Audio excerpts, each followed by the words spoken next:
أساتذتي المحترمون، أساتذة أيها الجمهور الكريم، اسمي توفيق، هم لي 10 سنوات، أنا في سنتي السادسة، وأعيش في طنجة من 4 سنين في المدرسة المثالية. نتشارك هو نفترمان ومحلب في غد أفرار. Il était une fois l'école idéale. À l'école idéale, pas de bien, pas de mal, que des enfants uniques où chacun est égal. À l'école idéale, des cours de maths et de français, bien sûr, mais aussi des moments de partage et d'échange.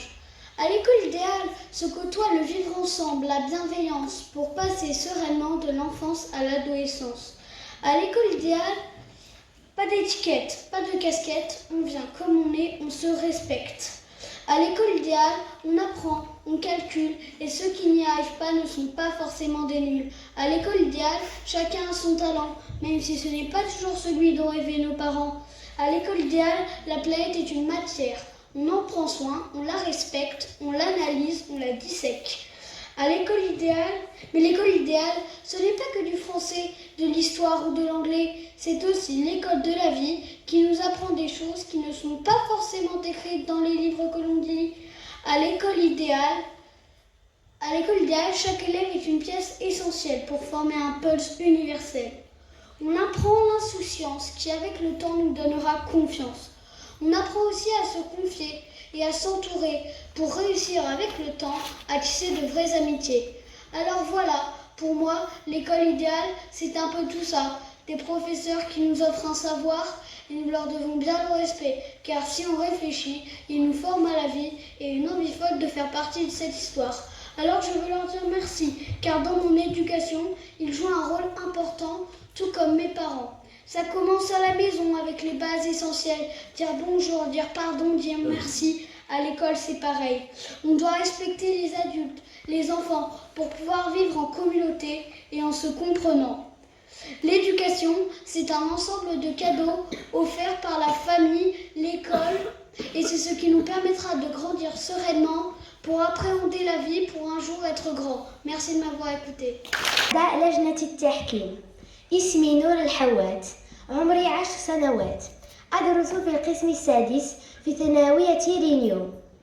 تواجدي اليوم أمامكم فخر لي، لأنني أشارك في مشروع له أهمية في تكوين شخصيتي وتعزيز ثقتي بنفسي. وصولي إلى هذه المرحلة شرف لي، إذ عشت الكثير من التجارب الإيجابية التي طورت مهارتي، وأرغب في تمثيل مؤسستي أحسن تمثيل. أريد أن أتقدم بالشكر الجزيل إلى مدير مؤسستنا والأساتذة الكرام، وكذلك إلى اللجنة المنظمة الذين سهروا على نجاح هذا المشروع. L'école idéale, selon moi, et tout en restant réaliste, serait une école où tout le monde serait content de venir. Une école qui participe à la réussite de tous et qui permet à chaque jeune de s'insérer dans la société, d'être autonome, responsable et bon citoyen, tout en l'amenant à s'approprier les règles de vie collective et bien évidemment le respect de l'environnement. Ceci dit, pour mon école idéale, il faudrait revoir plusieurs points. Le nombre d'élèves par classe, les emplois du temps, la pédagogie, la communication entre professeurs et élèves, les devoirs et le système de notation. Tout d'abord, le nombre d'élèves par classe. Il pourrait être réduit à 10 élèves maximum, quel que soit le niveau, tout en ayant des emplois du temps aménagés, c'est-à-dire avec des cours le matin et des activités l'après-midi, comme la danse, le sport, le dessin et la musique, car elles sont toutes aussi utiles au bon développement de l'esprit, du corps et au bien-être de l'enfant. Par ailleurs, tous les cours devraient être abordés d'une manière originale, c'est-à-dire avec des expériences, des manipulations et des vidéos. Ensuite, la communication entre professeurs et élèves. Il me semble que chacun a un rôle important à jouer dans cet échange et peut s'enrichir de l'expérience de l'autre si elle est basée sur la confiance et l'écoute. Et comme l'a si bien dit Henry Brooks Adams, un bon professeur est celui qui suggère plutôt qu'impose et qui donne l'envie à l'élève d'enseigner lui aussi. Parlons aussi des devoirs, ce point dont tous les élèves se plaignent. Il me semble que plonger le nez dans un roman chaque soir et en parler le lendemain est meilleur que de passer des heures et des heures à faire des devoirs. Surtout que tous les élèves ne sont pas égaux sur ce point-là, car certains se font aider par leurs parents, des professeurs à domicile, alors que d'autres travaillent seuls. N'oublions pas le système de notation. Les notes permettent aux bons élèves de savoir où ils en sont, tandis que les élèves faibles ou moyens ne sont que rabaissés et découragés. Malheureusement, nous vivons dans une société où avoir de bonnes notes est plus important que d'acquérir des connaissances. Il me semblerait donc souhaitable de passer à l'évaluation par compétences. Enfin, j'espère que cette école puisse exister un jour, si ce n'est pour nous, pour les générations futures. Et je souhaite terminer sur la citation de John Lennon qui disait « Lorsque je suis allée à l'école, on m'a demandé ce que je voulais faire lorsque je serais grand. J'ai répondu heureux. On m'a dit que je n'avais pas compris la question. Je leur ai dit qu'ils n'avaient pas compris la vie. » سيدي القنصل، أعضاء اللجنة المحترمون، أساتذة الثانوية الكرام، أيها الحضور الكريم، أقدم نفسي. اسمي الصبري يحيى، عمري 14 سنة. أنا في السنة الثالثة وأدرس في ثانوية رينيو. إنه من دواعي سروري أن أقف أمامكم اليوم لأحدثكم عن المدرسة المثالية، مدرسة منفتحة على عالم يتغير، مدرسة مؤمنة بمبادئ الأخوة وقيم التعايش، مؤسسة ملتزمة بتحقيق مثل عليا. نحن في أول الطريق وإرادتنا ضوءنا. اكتسبت الكثير من خلال تجربتي هاته، فطوبى لكل من ساهم في هذا المشروع التربوي. شكرا.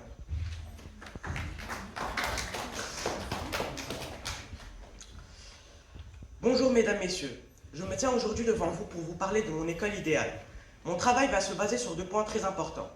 L'extérieur de l'école, à savoir le bâtiment, puis les méthodes d'instruction et la pédagogie. L'idéal. Savez-vous ce qu'est l'idéal? C'est toute la perfection que l'on peut concevoir ou souhaiter. Je sais, c'est beau d'avoir une école idéale. Se réveiller à 10h du matin, ne plus avoir de devoirs, des récréations plus longues. Je ne vais pas vous mentir, mais la liste est encore longue. Je ne vais pas trop m'emballer. Mais je vais essayer d'aborder ce sujet de manière réaliste, tout en y rajoutant une petite touche d'idéal. Nous sommes d'accord que la chose la plus importante dans une école, ce sont les élèves. Eh bien, dans mon école idéale, tous les élèves sans exception rentreraient contents de venir à l'école le matin. Pour moi, c'est déjà une très bonne journée qui commence. Deuxièmement, pour donner l'envie à ces élèves de venir dans cette école, il faut qu'elle soit un minimum décorée. C'est pour ça que mon école idéale est ornée de verdure, de fleurs et d'arbres. Je cite comme exemple ici la fameuse école Armand Corbeil au Canada, où la cour de récréation est un immense jardin. Je propose aussi dans mon école idéale une petite salle de cinéma, où des films sur des sujets importants actuellement comme l'état de la planète ou encore les animaux sont proposés aux élèves pendant leurs heures libres. J'ai aussi imaginé mon école loin de la ville, car parfois les bruits de la ville peuvent nous déconcentrer. Donc je l'ai imaginé près de la mer, là où nous pourrions travailler tout en admirant ce beau paysage. Je cite un exemple d'une école italienne d'Oriente à Otranto où les élèves étudient tout en admirant la mer. Je vous propose maintenant de laisser de côté la partie extérieure et le bâtiment et de rentrer dans les méthodes d'instruction et la pédagogie. Tout d'abord, je vais reparler de l'effectif d'élèves qui doit être réduit à 12 élèves maximum, car parfois le prof est débordé et les élèves ne comprennent pas bien. Je voudrais aussi revenir sur la méthode des casiers. Nous pourrions ramener nos livres, poser la moitié de nos livres dans nos casiers et récupérer la moitié à la récréation, ce qui bien sûr allégerait nos cartables. Et le site de l'école pourrait aussi nous proposer une version numérisée des livres qui nous permettrait de laisser nos livres à l'école pour faire nos devoirs grâce à la version numérisée à la maison. القنصل، أعضاء اللجنة المحترمون، أساتذة الثانوية الكرام، أيها الحضور الكريم، أقدم نفسي. اسمي لودو غامبيور، عمري 11 سنة. أنا تلميذة في السنة السادسة بثانوية رينيو. أنا بنت أحب الاكتشاف وأطمح أن أكون سفيرة مثالية أمامكم. فالمدرسة المثالية فداء للتعايش والانفتاح الثقافي تحيط بنا. كل هذا لاكتساب كامل نبيلة والمثولية السامية. Mon école idéale. Voilà une école qui, pour moi, rimerait avec perfection. Bon, ça n'est pas très original, mais je suis une fervente lectrice de la saga Harry Potter. Et dans mes rêves, je me transforme souvent en Hermione Granger, si humaine, si encyclopédique. Avec ma baguette magique, je transforme le monde à ma guise. Alors, si je devais transformer l'école que je fréquente, je la transformerais tout d'abord en une école écologique, respectueuse de la nature. Des arbres apparaissent plantés par nos soins. Les enfants se nourrissent d'aliments biologiques. Nous consommons moins et recyclons l'eau. Vous me rétorquerez que cette école est une belle utopie poudlardienne. Eh bien, je vous répondrai que nenni. Cette école existe près de Caen. Son projet d'école est orienté vers la préservation de l'environnement. À raison de 30 minutes, 3 fois par an, les élèves ramassent les déchets de leur école et de leur quartier. Tri, récup art, chasse à l'eau, un travail de longue haleine sur la biodiversité au programme. Mais ces écoles existent également au Maroc, près de chez nous. À la rentrée 2017, 67 écoles ont hissé le pavillon vert. Elles ont accompli un parcours en 3 ans sur des thèmes environnementaux comme l'eau, l'énergie, les déchets. Encore un abracadabra, et dans mon école idéale, la bienveillance devient le maître mot. Grandir et être soi. Quel beau programme quand il est réalisé au contact des autres, avec l'aide des autres. C'est le parti pris de l'école finlandaise qui axe tous ses apprentissages autour de l'estime de soi. Plus originale encore est cette école de Trappes dans la banlieue parisienne. Les maîtresses encouragent leurs élèves à aider leurs voisins. Ils peuvent s'asseoir sur la chaise des émotions, sur laquelle ils s'installent avec un petit cahier où ils écrivent leurs sentiments et leurs émotions. Dernier enchantement, mon école idéale innove et elle forme les élèves à maîtriser la technologie sans la subir. Mais mon école ne serait pas si idéale si son regard ne se tournait pas vers l'école des enfants réfugiés et migrants. Chaque année, l'UNICEF rappelle l'importance de scolariser un enfant, quel que soit son statut, car l'éducation est un droit. En 2019, l'UNICEF France a ainsi initié le projet « De la France à l'Irak, imaginons l'école idéale ». 10 enfants ont été invités à s'exprimer sur ce thème. Consultez ce projet et admirez les dessins de Fatima et Rawan, ou encore celui de Tamana, qui accueille des enfants de nationalités différentes, ou celui de Choukria, qui représente une belle jeune fille fréquentant l'école, mais à qui il manque encore les mots en français pour s'exprimer. Pour conclure, citons ces mots de Karen, 13 ans, venue d'Égypte, qui formule peut-être mieux que toutes les plus belles phrases du monde ce qu'est une école idéale. J'aime beaucoup l'école ici. Je veux venir même le week-end, parce que dans cette école, on prend soin de nous. Merci de votre attention. أيها الحضور الكريم، أقدم نفسي. اسمي إسماعيلي، عمري 13 سنة. أنا تلميذة في السنة الرابعة في ثانوية غينيو. إنه لمفخرة لي أن أشارك رفقة زميلاتي وزملائي في هذا الحدث التربوي المهم، والذي من خلاله سأكتشف كل معاني الانفتاح على عالم مليء بالأحلام التي نود تحقيقها، والمفهوم كذلك بقيم موحدة ومبادئ راقية تجمع بين كل البشر. وأنا جد مسرورة بهذه المشاركة المتميزة معكم. L'école idéale. N'avez-vous jamais imaginé votre école idéale? Celle qui vous permettrait de répondre à toutes vos attentes. Celle qui vous préparerait à enfourcher tous les chevaux de bataille pour réussir vos entreprises d'avenir. Une école est un lieu de vie dans lequel nous apprenons à grandir, en nous forgeant une personnalité et en s'imprégnant de valeurs. On nous y enseigne à nous ouvrir sur nous-mêmes et sur le monde. Qu'apporterait en plus l'école idéale? Pour ma part, elle serait fondée sur 3 principes fondamentaux: l'égalité des chances, l'écologie et l'apprentissage de la vie. Pour commencer, parlons de l'égalité des chances. En 1881 et 82, Jules Ferry fait voter des lois qui rendent l'école gratuite, l'instruction obligatoire et l'enseignement laïque. Et c'est cet esprit, perdu au fil des années, que mon école idéale retrouverait. En somme, qu'importe l'identité de l'élève qui frappe aux portes de l'école, cette dernière devra toujours l'accepter à bras ouverts, car je pense que c'est en s'imprégnant des qualités et des défauts de chacun que nous pourrons nous améliorer. Et n'oublions pas que la diversité crée la richesse.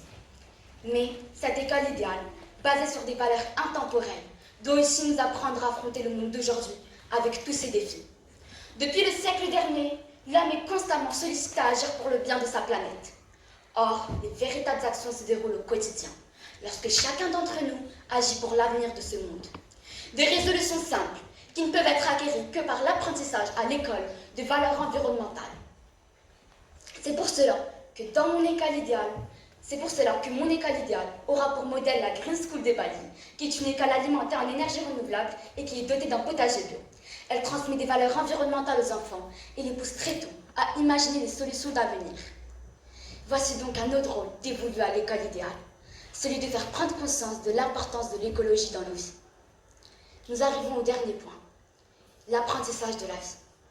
Et oui, comme l'a si bien dit Albert Einstein, nous passons 15 ans dans une école, et pas une seule fois. On nous apprend la confiance en soi, la passion et l'amour, qui sont les fondements d'une vie épanouie. C'est pour cela que dans mon école idéale, il y aurait des matières comme connaissance de soi, sexualité, ou bien même, soyons un peu utopiques, cours du bonheur. Je pense que ces matières aideront l'enfant à grandir et à le former au monde des adultes. Pour conclure, je pense que l'école idéale n'existe pas. Mais ce serait plutôt celle où l'on cherche à développer notre curiosité par rapport au monde qui nous entoure, à éveiller notre créativité et à aiguiser notre esprit critique. Oublions l'école idéale et croyons en l'école rêvée. Merci. A-t-elle sa place? Comment l'utiliser? Certains sont convaincus que la technologie est fondamentale et qu'elle permet une préparation adéquate pour demain, en plus de réduire les frais liés à la scolarité. D'autres sont effrayés par cette idée. Pour eux, la technologie limiterait le champ de la pensée de l'élève. Pour eux, la technologie occupe déjà une place très importante dans la vie des élèves. Donc voilà ma question pour vous. La technologie a-t-elle sa place au sein de l'établissement scolaire? Moi, je pense que en fait, la technologie est déjà très présente chez eux. Donc, mais du coup, je suis un peu au milieu parce que en même temps, ça crée un centre d'intérêt entre tous les élèves parce que tout le monde sait déjà l'utiliser et connaît comment ça marche et tout ça. Mais en même temps, vu qu'ils l'utilisent déjà beaucoup, il faudrait arriver qu'à l'école, ils soient un peu déconnectés de ce qu'ils connaissent déjà et de ce qui est chez eux. Donc pour ma part, nous sommes toujours dans un pour moi, nous devons utiliser la technologie dans un concept modéré où on l'utiliserait que dans les matières où on en aurait vraiment besoin. Comme par exemple les mathématiques ou dans la géométrie on peut plus observer les figures ou encore les SVT, on pourrait approfondir sur l'éducation du corps humain. On utiliserait vraiment la technologie juste en cas de nécessité car je reste toujours dans l'idée que l'école est un refuge pour les élèves de la technologie.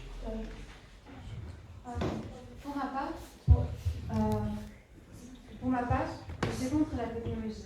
Parce que nous sommes dans une ère où justement on a besoin de revenir à la réalité et de ne plus rester sur le virtuel. Tout se tourne sur le virtuel et nous devrions un peu changer tout ça. La technologie apporte aussi des problèmes oculaires. Comme dans mon cas, je porte des lunettes à cause de justement des écrans. Donc je suis contre. Merci. D'après moi, la technologie a déjà une place considérable dans la vie de chaque élève. Et de plus, une étude menée par l'OCDE montre que la technologie a une mauvaise influence sur l'apprentissage de chaque élève. Donc je pense qu'à l'école, on devrait délaisser un peu la technologie pour revenir au monde réel. La différence entre avoir des livres, une tablette, et d'avoir des cours et des professeurs complètement virtuels. Non, la technologie, c'est-à-dire numériser les livres, numériser un peu tout le matériel scolaire pour justement permettre une préparation adéquate à l'élève.